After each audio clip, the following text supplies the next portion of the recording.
Guys, God of war के इस नए एपिसोड में आपका स्वागत है। चैनल पे अगर नए आए हैं तो प्लीज़ चैनल को लाइक शेयर सब्सक्राइब करके हमें सपोर्ट करें और वीडियो अच्छी लगे तो अपने दोस्तों के साथ ज़रूर शेयर करें। इस एपिसोड में किन नान हुआंग क्वी से कहता है कि भाई अपनी आँख खोल करके देखना, मैं यहाँ पे अपनी बिना मार्शल स्पीड को यूज़ किए युआन तियान सनसेट बो को यूज़ करूंगा। ये कहते ही वो तुरंत उस बो को उठा लेता है, उस पहाड़ पे ठीक निशाना लगाता है जैसे कि अर्जुन ने मछली की आंख को देख करके निशाना लगाया था।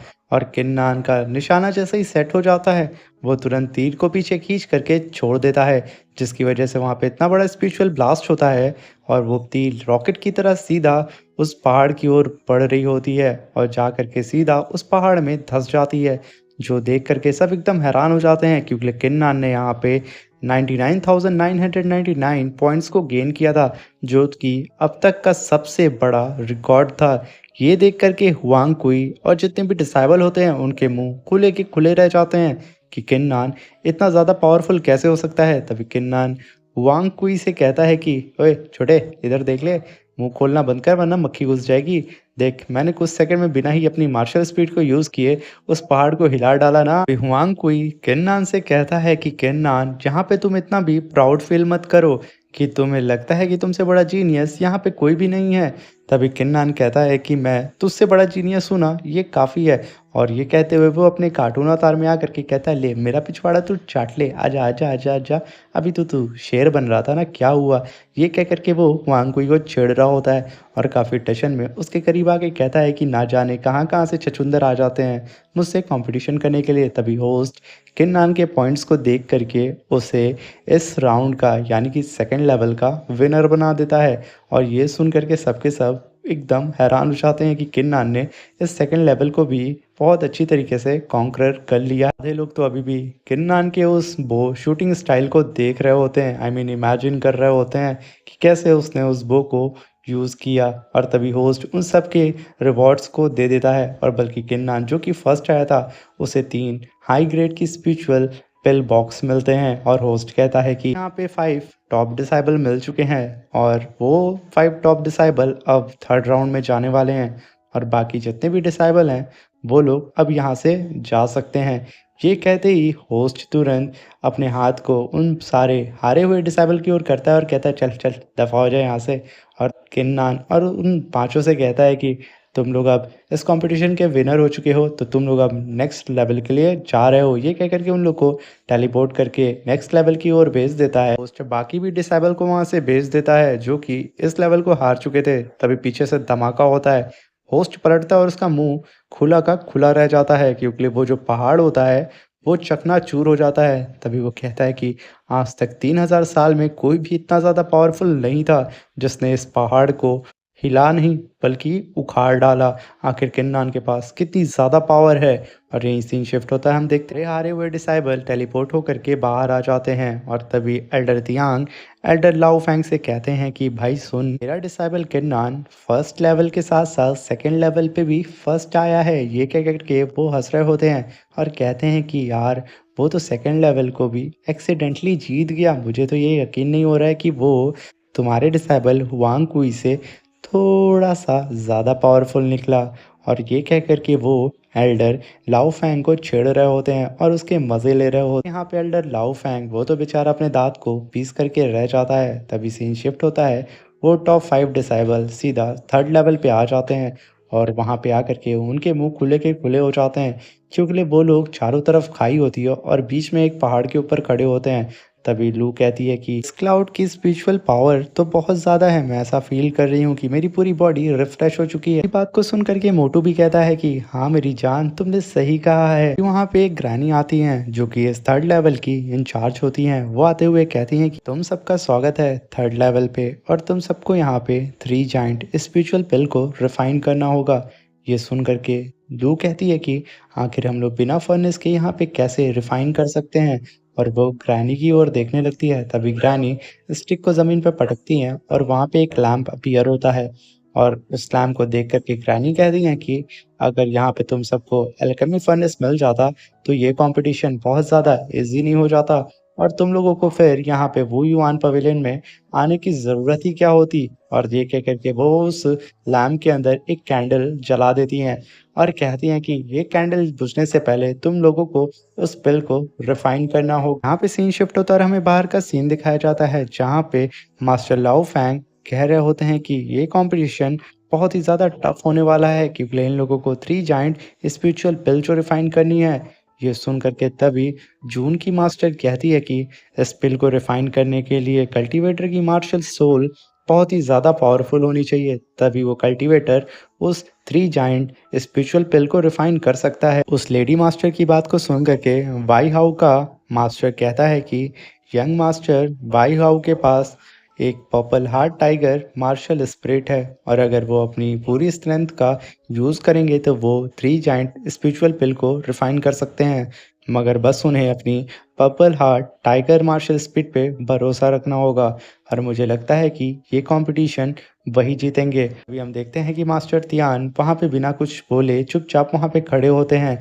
तभी एल्डर लाओ फैंग मास्टर तियांग से कहते हैं कि मुझे नहीं लगता ये कल्टीवेटर अब नेक्स्ट राउंड तक भी जा पाएंगे। सीन शिफ्ट होता है और हमें ग्रैनी को दिखाया जाता है जो कि सारे कल्टीवेटर से कहती हैं कि तुम सबको उस 3 जायंट स्पिरिचुअल पिल को रिफाइन करने के लिए अपनी मार्शल सोल पे भरोसा करना होगा और अपनी मार्शल सोल की पावर से ही तुम लोग उस 3 जायंट स्पिरिचुअल पिल को रिफाइन कर सकते हो। ये सुनते ही सारे के सारे कल्टीवेटर लाइन से बैठ जाते हैं और तभी ग्रैनी कहती हैं कि एक-एक करके तुम लोग अपनी-अपनी मार्शल स्पिरिट को बाहर निकालो। ये सबसे पहले होंगलोंग अपनी मार्शल स्पिरिट को बाहर निकालता है और कहता है कि मैंने इस 3 जायंट स्पिरिचुअल पिल के बारे में पढ़ा है और मैं पूरी कोशिश करूँगा कि मैं उस पिल को रिफाइन कर लूँ। ग्रैनी उसकी मार्शल सोल को देख कर के कहती हैं कि ज़रूर यही इन कल्टीवेटर्स में से उस 3 जायंट स्पिरिचुअल पिल को रिफाइन कर सकता है।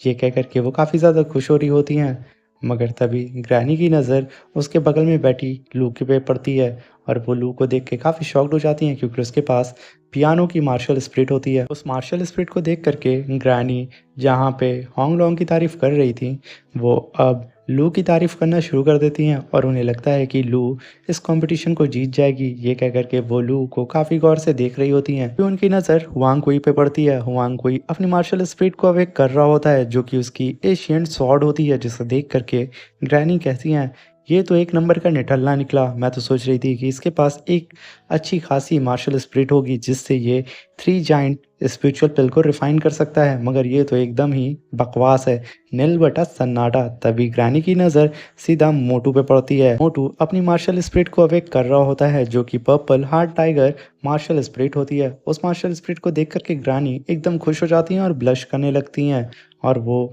मोटू को तो फाइनली इस कंपटीशन का विनर घोषित भी कर देती हैं कि भाई मोटू ही इस कंपटीशन को जीतने वाला है क्योंकि इन लोगों में से किसी के पास भी इतनी एबिलिटी नहीं है कि वो लोग इस 3 जायंट स्पिरिचुअल पिल को रिफाइन भी कर पाए। तभी ग्रैनी की नज़र किन्नान पे पड़ती है और वो कहती हैं कि बच्चे तुमने यहाँ पे अपनी मार्शल स्पिरिट को अवेक क्यों नहीं किया? लगता है कि तुम अपनी मार्शल स्पिरिट को निकालने से पहले ही हार मान चुकी। मोटू ग्रैनी से कहता है कि ग्रैनी किन्नान की मार्शल स्पिरिट 8 ग्रेड की है जो कि हमारे हुआंग कुई से भी काफ़ी कमज़ोर है। इस बात को सुनकर के ग्रैनी किन्नान से कहती है कि बच्चे बेहतर यही होगा कि तुम इस कंपटीशन से बाहर हो जाओ क्योंकि मुझे नहीं लगता कि तुम इस कंपटीशन में टिक पाओगे क्योंकि 8 ग्रेड की मार्शल स्पिरिट इस कंपटीशन के बिल्कुल भी लायक नहीं है। ये कह कर के वो सीधा किन्नान को बाहर का दरवाज़ा दिखाने लगती हैं और कहती हैं बेटा तो चुपचाप उठ ले और निकल जा, अपनी मार्शल स्पिरिट को यहाँ ना निकालना वरना तेरी बेइज्जती हो जाएगी। तभी किन्नान उनकी बात को सुन करके वहाँ तेज-तेज से हँसना शुरू कर देता है। उसकी हँसी को देख कर के ग्रैनी कहती हैं कि आखिर तुम हँस क्यों रहे हो? तभी किन्नान ग्रैनी से कहता है कि आखिर आप कैसे डिसाइड कर सकती हैं कि मेरी मार्शल स्पिरिट कितनी पावरफुल है? अगर मेरे पास 8 ग्रेड की मार्शल स्पिरिट है तो इसका मतलब ये नहीं कि मैं कमज़ोर हूँ। ये सुनकर के ग्रैनी हँसने लगती हैं और कहती हैं कि तुम्हें पता है हमारे वू युआन पवेलियन में जो सबसे ज़्यादा कमज़ोर होता है ना, उसकी ज़रा से भी रत्ती भर भी इज़्ज़त नहीं होती है और तुम्हारी तो 8 ग्रेड की मार्शल और तुम तो इस 3rd लेवल के लिए क्वालीफाई भी नहीं थे। आखिर तुम यहाँ कैसे आ गए? तभी किन्नान गुस्से से अपनी मुट्ठी बंद करता है और ग्रैनी से कहता है कि आपको पता है पास्ट में लोग मुझे जान से मारने की बहुत बार कोशिश कर चुके हैं क्योंकि मेरी मार्शल स्पिरिट बहुत ज़्यादा वीक थी और इस वजह से हर कोई मुझे बुली करता था और हर कोई मुझे मारने की कोशिश करता था और मैंने उन सबको हरा करके यहाँ तक पहुँचा हूँ और मैंने उन सबसे एक चीज़ सीखी है, मेरा अपोनेंट कितना भी पावरफुल क्यों ना हो, मैं अपनी मेहनत और लगन से उन सबको हरा सकता हूँ। ये कहते ही वो अपनी पावर को रिलीज़ करता है और ग्रैनी से कहता है कि आज मैं आपका मुँह बंद कर दूँगा, क्योंकि आगे से आपके सामने कोई भी कल्टीवेटर आए तो आप उसका इस तरीके से मज़ाक ना उड़ा पाएँ, क्योंकि किसी की भी फ्यूचर के बारे में कोई भी पहले से डिसाइड नहीं कर सकता है। ये कहते ही किन्नान अपनी god of war martial speed को अवेक करता है, जिसके ऑरा प्रेशर से ही बगल में बैठे हुए मोटू और सारे कल्टीवेटर हिलने लगते हैं। और ये देख करके बाहर खड़े हुए मास्टर तिया हंस रहे होते हैं, और जितने डिसाइबल होते हैं उनका तो मुंह खुला का खुला हो जाता है, क्योंकि उन लोगों ने आज तक इतनी पावरफुल और जाइंट मार्शल स्पिरिट को नहीं देखा था, क्योंकि उसके ऑरा प्रेशर से ही जितने भी कल्टीवेटर होते हैं वो हिल जाते हैं। तभी प्रिंसेस म्याओ म्याओ कहती हैं, ये रहा ना मेरा सर्वेंट, सबको चौंका दिया। तभी सारे कल्टीवेटर कहते हैं, ये कहीं गॉड लेवल की मार्शल स्पिरिट नहीं है, हमने तो आज तक ऐसी मार्शल स्पिरिट अपनी पूरी लाइफ में नहीं देखी। आखिर किन्नान क्या क्या राज अपने अंदर छुपा के रखा है। तभी वो मिस्टीरियस सी लड़की कहती है, जो अपनी बग्गी में बैठी रहती है, वो कहती है कि आखिर 8 ग्रेड की मार्शल स्पिरिट इतनी ज़्यादा पावरफुल कैसे हो सकती है। यही डाउट सारे के सारे मास्टर के मन में होता है, मगर किन्नान बैठ करके अपनी पावर को बहुत तेज़ी से रिलीज़ कर रहा होता है और उनके सारे के सारे डिसेबल्स की बैंड बजा रहा होता है। ये देख कर के प्रिंसेस म्याओ म्याओ और भी ज़्यादा खुश हो रही होती हैं। उनका सर्वेंट सबकी माँ की आँख कर दे रहा है। और तभी किन्नान ग्रैनी से कहता है कि आइंदा से आप किसी की भी मार्शल स्पिरिट को देख कर के ये जज मत करिएगा कि वो कमज़ोर है, और इस चीज़ का आप ख़ास तौर से ध्यान रखिएगा, क्योंकि लिए वू युआन पवेलियन एक ग्रेट पवेलियन है, और जो भी कल्टीवेटर यहाँ आता है वो चाहे कितने भी लेवल का हो, वो इसी आशा से यहाँ आता है कि वो यहाँ पे आकर के कुछ सीखेगा, मगर आप लोग यहाँ पे उसकी इंसल्ट करते हैं। ये कह कर के वो ग्रैनी को घूरता है और कहता है कि मैंने तो सिर्फ अभी यहाँ पे अपनी थोड़ी ही पावर आप लोगों को दिखाई है। और यहीं पे हमारा ये एपिसोड ख़त्म हो जाता है। चैनल पे अगर नए आए हैं तो प्लीज़ चैनल को लाइक शेयर सब्सक्राइब करके हमारे इस छोटे से चैनल को थोड़ा सपोर्ट करें, और अपने दोस्तों के साथ भी इस वीडियो को शेयर करें।